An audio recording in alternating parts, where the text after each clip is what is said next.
నేను మొన్న తమిళ్ పాలిటిక్స్ చూస్తున్నా ఈ మధ్యన. వాళ్ళు ఎంత సుఖంగా చేశారా పాలిటిక్స్. ஆச்சி மசாலா எந்த சமையலும் ருசி தேடும் ரகசியம் 20 ரூபாய். మొన్న తమిళ్ పాలిటిక్స్ చూస్తున్నా ఈ మధ్యన. వాళ్ళు ఎంత సుఖంగా చేశారా పాలిటిక్స్. నాకు అసూయ కలిగేంత సుఖంగా చేశారు. నేను 10 కటౌట్లు పెట్టుకుంటే గెలిచేశారు.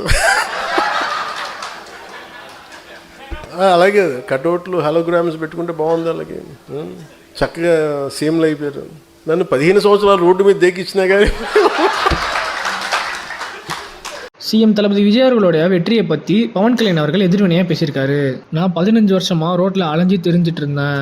எனக்கு வெற்றின்றது அரசியலில் ரொம்ப வருஷம் கழிச்சு தான் கிடச்சிது. ஆனால் விஜயோட கட்சி வெறும் கட் அவுட் அண்ட் ஹோலோகிராம் வச்சே இப்போ ஜெயிச்சிட்டாங்கன்னு சொல்லியிருக்காரு. தமிழ்நாட்டில் அரசியல் பண்ணுறது ரொம்ப சுலபமான விஷயம் போல. அண்ட் அதே மாதிரி வெறும் cut out, poster, banner and ஹோலோகிராம்லாம் வச்சே ஒரு சிஎம் ஆகிட்டாரு, சிஎம் நாற்காலியில் உட்காந்துட்டாரு அப்படின்னு சிரிச்சுட்டே பேசியிருந்தாரு பவன் கல்யாண் அவர்கள். அண்ட் அதே மாதிரி இதெல்லாம் எனக்கு பார்க்கறதுக்கு ரொம்ப பொறாமையாகவே இருக்கு அப்படின்னு சொல்லியிருந்தாரு. அண்ட் இந்த விஷயம் டிவிக்கேவையும் விஜய் அவர்களையும் விஜய் அவர்கள ஃபேன்ஸ் அவர்களையும் ரொம்ப கலாய்க்கிற மாதிரியும் இருந்திருக்கு. அண்ட் இவர் விஜய் அவர்களை தாக்கி சிரிச்சுட்டே பேசினது ரொம்ப வைரல் ஆகிட்டு வந்துட்டு இருக்கு. அண்ட் இதை தொடர்ந்து விஜய் அவர்களோட ஃபேன்ஸ் எல்லாருமே பவன் கல்யாண் அவர்களை கடுமையாக விமர்சனம் பண்ணிட்டு வந்துட்டு இருக்காங்க. தளபதி விஜய் அவர்கள் பார்ட்டி ஸ்டார்ட் பண்ணதுக்கு அப்புறமும் இப்போ அவர் ஆட்சி பிடிச்சதுக்கு அப்புறமே அவருக்கு பல பிரச்சனைகள் வந்துட்டு தான் இருக்கு.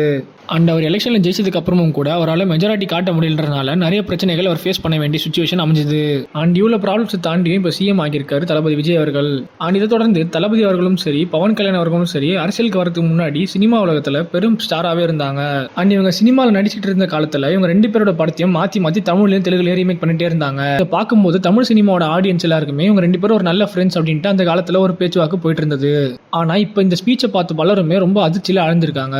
அண்ட் இதுக்கு ரிப்ளைவா தளபதி விஜய் அவர்கள் எதனா பேசுவாரா இல்லை டிவிகே சார்பாக இருந்து யாருன்னா பேசுவாங்களான்னு பொறுத்திருந்து பார்ப்போம். இதை பற்றி நீங்கள் என்ன நினைக்கிறீங்கன்னு கமெண்ட் பண்ணுங்க. வீடியோ பிடிச்சிருந்தா லைக் பண்ணுங்க, கமெண்ட் பண்ணுங்க, ஷேர் பண்ணுங்க. மறக்காம வீட்டாக்கி சேனலை சப்ஸ்கிரைப் பண்ணுங்க.